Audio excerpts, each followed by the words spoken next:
Hi, Psych. So this is for Wednesday, and today's lesson will be going through pages 587 through 597.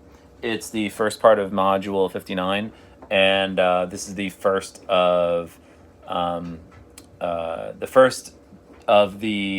think 3 days of these notes. So the last day will be doing the today I want you to do an outline, and actually you can use my notes for you if you want to just take a picture of this and like read it on your own, and if you want to add a little bit, that's fine.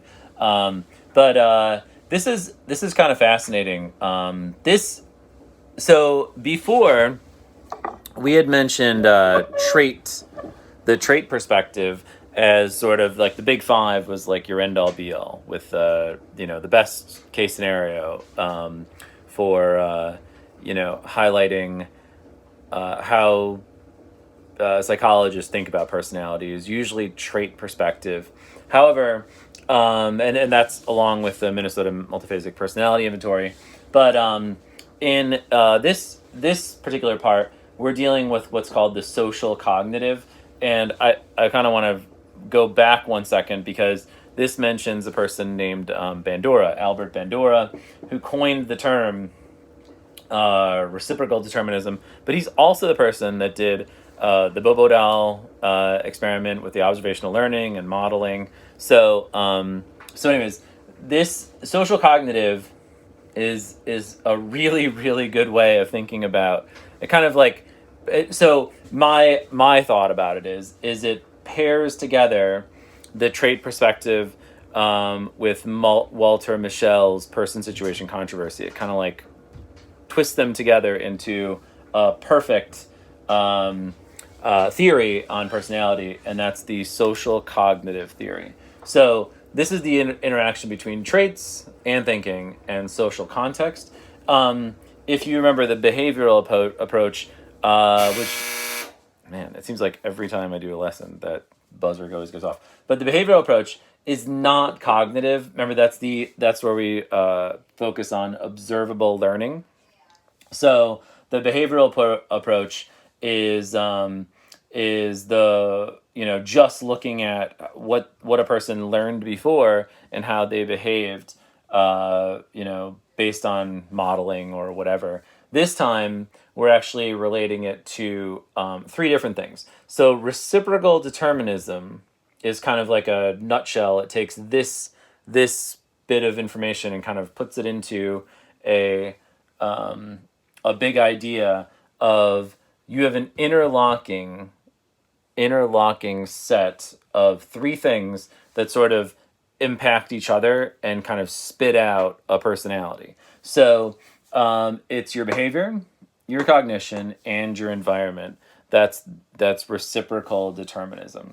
And so if I was saying like, all right, I think somebody has a risky personality, let's just say, or they're very outgoing, or whatever it is, we're going to use risky personality, but I'll give you a couple more scenarios here. So the risky personality is the behavior is learning to rock climb. So maybe like that's something you learn to do. Maybe you live near the mountains. Maybe you maybe that's something that you just kind of they actually live near the mountains would probably be like your environment. But your behavior is you're learning to do it. Then your cognition is your thoughts and feelings about the behavior. So you might be like really excited about it, and then this is the key part, especially for adolescents, is your friends. Remember, the selection effect is you tend to choose friends that have similar interests. Totally true here. Friends who like to rock climb. By the way, if you think about all the behaviors that you like to do, or the behaviors that you enjoy with your friends, isn't it surprising? Like this particular scenario actually becomes part of your personality. That environment is so huge in teenagers. But anyways, all three of those things kind of put together a risky personality for someone. So if you think of like why are you extroverted? Well, if you looked at your behavior, you like to go out. Your thoughts on that might be, your feelings about going out makes you feel good. And then you have a lot of friends that are extroverted. Wouldn't it make sense that all those things kind of coalesce to form the, outgoing personality? So, it's kind of funny that we sort of coalesce into groups as humans. A lot of us will, you'll form friendships based on similar interests and stuff too. And you might notice like you may share a lot of political views, um, importance of education, like all, importance of sports that you like. You share those with your friends, and sometimes they can actually make you even tighter. Okay. So that's like a little bit of a burst of social cognitive. A couple other things associated with this is your personal control, which we were talking about before, like your internal locus of control, your external locus of control. You remember the more healthy one is the internal locus of control is the more healthy one.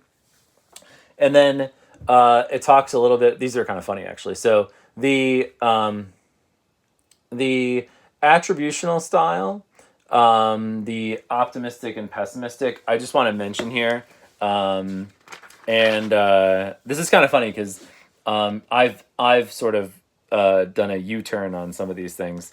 So the attributional style, it's basically who you give credit to. The attributional style, like, do you credit yourself?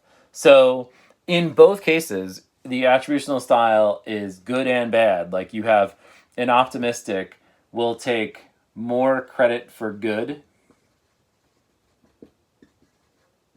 which is actually really, really healthy, and less credit for bad.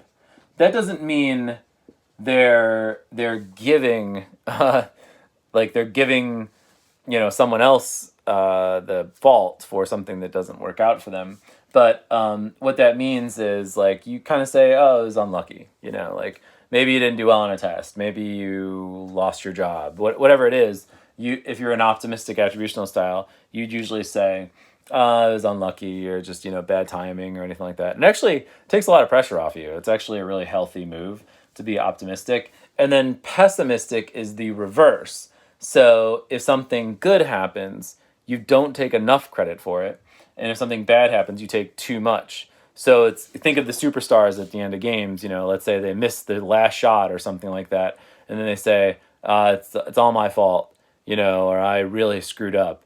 That's a pessimistic attributional style, and it's probably overdone. Like you don't, so you take too much credit for bad,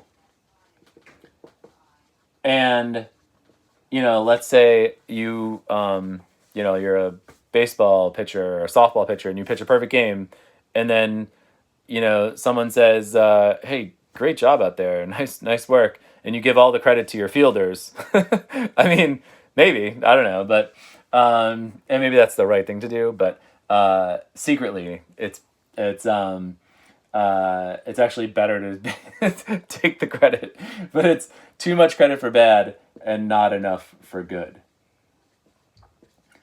I guess it looks better. It looks better on um, like for people if they see, oh, this person's so humble, he's not taking so much credit, but it's okay to take credit for good things. Okay, and then I've mentioned a couple of these things too, but this is one of my favorites, the Dunning-Kruger effect. If you look it up, you'll find all sorts of things in the news about the Dunning-Kruger effect. It takes competence to recognize it, and so and I think I've said this before in class. I said when I first started teaching AP Psych and AP Chem, I felt like I knew so much stuff, and if I read a book and I got a different answer from the book was wrong. And then as I've gotten older and more experienced at teaching these classes, I realized like, oh man, I don't know as much as I could. And so it's like as you gain more competence, you you realize how much you don't know. But if you don't have any competence, you have no idea how much you like you think like you know it all. It's kind of funny. So like the if somebody comes off as a know-it-all, chances are they don't know anything. It's only when they say there's so much stuff that they don't know and that they're trying to figure out that you probably have an expert on your hands, which is kind of funny. It kind of goes against whatever you'd think.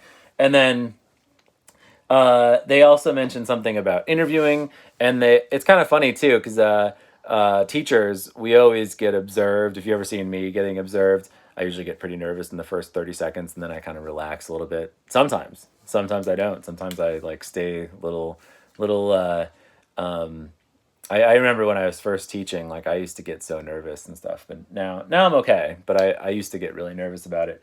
But this is what they do with teachers is they put them in similar situations and it predicts future behavior. So if a Dr. Feeney or Miss Pace came in and saw me teaching, and I like freaked out and ran out the door screaming, they might be like, I don't know if that guy's the right person for this job.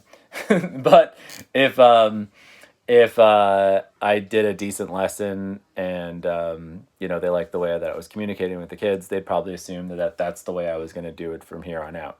So anyways, these are just some like good little tips, and it's all based on the social cognitive. Okay, so the next day, I'll go through the next few pages and stuff, and then I'll give you your final assessment for this. But nice job so far on getting everything done.